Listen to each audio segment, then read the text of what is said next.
Hey, what's going on, everybody? Michael T. Ward. Thank you for spending a bit of time with me. Today, I want to talk a little bit about the beliefs and stories that we tell ourselves.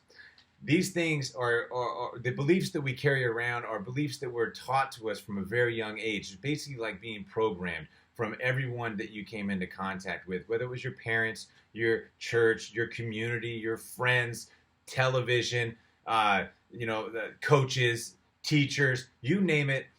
You were being molded and shaped, and you were kind of creating a vision of the world that you saw through the things that you were learning, the beliefs that were being instilled in you from a very young age. But you weren't consciously and intentionally taking those on and making sure that they aligned with who you are or who you were. And they may have been fitting for you at that age, but we go through our whole life and still hold on to these beliefs that were given to us at a young age, and we never question them. And we may change a few here and there, but oftentimes we attach and hang on and create stories around some that just aren't working for us.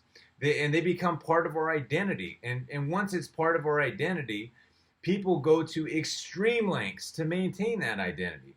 And some things that could be working against us, some self-defeating language, could be things like, I'm fat, I'm not smart enough, I can't do that because of the color of my skin, my sex, my sexuality. It's not possible for me. And this self-defeating language holds us back from our God-given purpose, our calling, if you will. And the idea here is to look at our belief system, look at the stories that we're telling ourselves, and identify the ones that are disempowering, that are working against us, and start to shift the perspective around those. Same event, same thing, and just looking at it from a different perspective and giving it a new meaning allows us to create an empowering story, one that says, I'm successful. I can do that. It is possible. How can I make it happen? I'm resourceful. Just these minor shifts allow us to start opening up the possibilities instead of shutting them down before they even get started.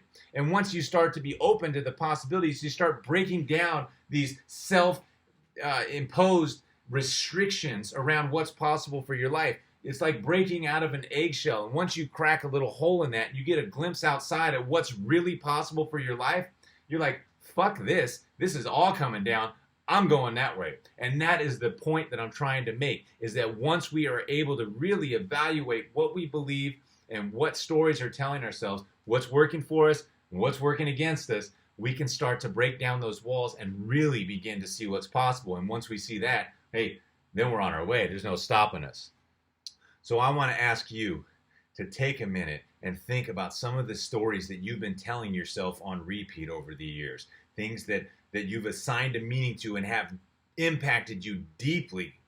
And think about how you may be able to look at that life event, that story, the beliefs that came with it, and look at it from a different perspective and try and assign a new meaning, an empowering meaning. And once you do that, life starts to change. And there's so much truth to this saying: change your story, change your life. I'm Michael T. Ward. I love you.